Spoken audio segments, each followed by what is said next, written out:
In this lesson, we will be looking at forms of correspondence, namely letters, emails, and text messages. The first thing that we need to look at is the concept of formality. Have a look at this sentence. Do you think it would be better off in a text message, an email, or a letter? That's right. This sentence is suitable for a text message, but not an email or a letter, and certainly not a business letter. It seems that people rarely send letters anymore. It's easier to send an email.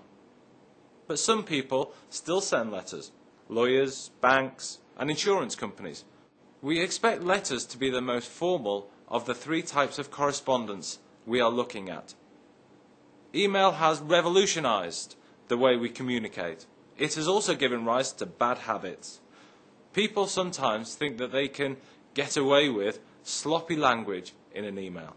While an email is less formal than a letter, a business email should always maintain correct spelling, grammar, and punctuation.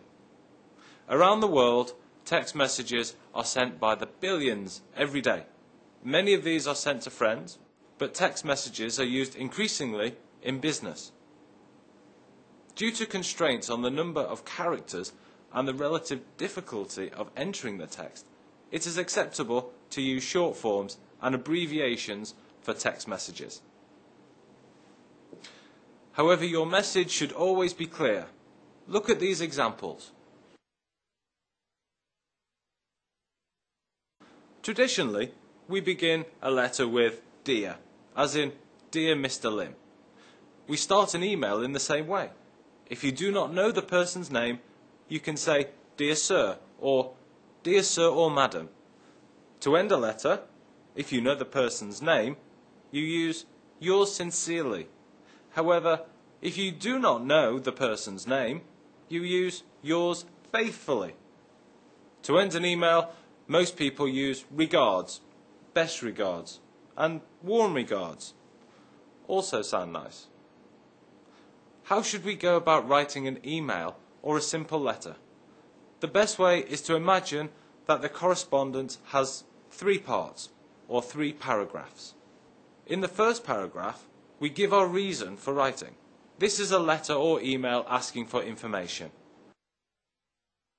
If we are writing in reply to something, we should acknowledge the previous communication. We can do this with a simple "Thank you for."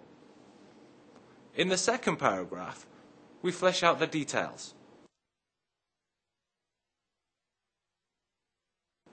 Sometimes we use bullet points to make the email easier to read.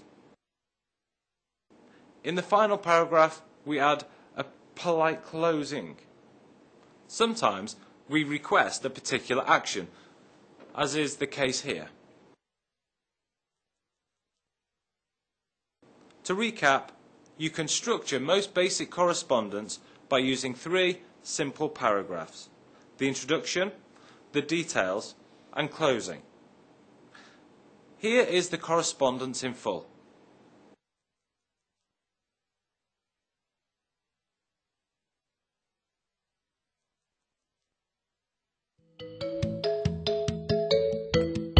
A common mistake made in ending a letter or email is "I look forward to see you soon." Usually the word "to" is followed by the base verb. However, the phrase "look forward to" is an exception. So the correct phrase is "I look forward to seeing you soon." That's the end of today's lesson. Goodbye.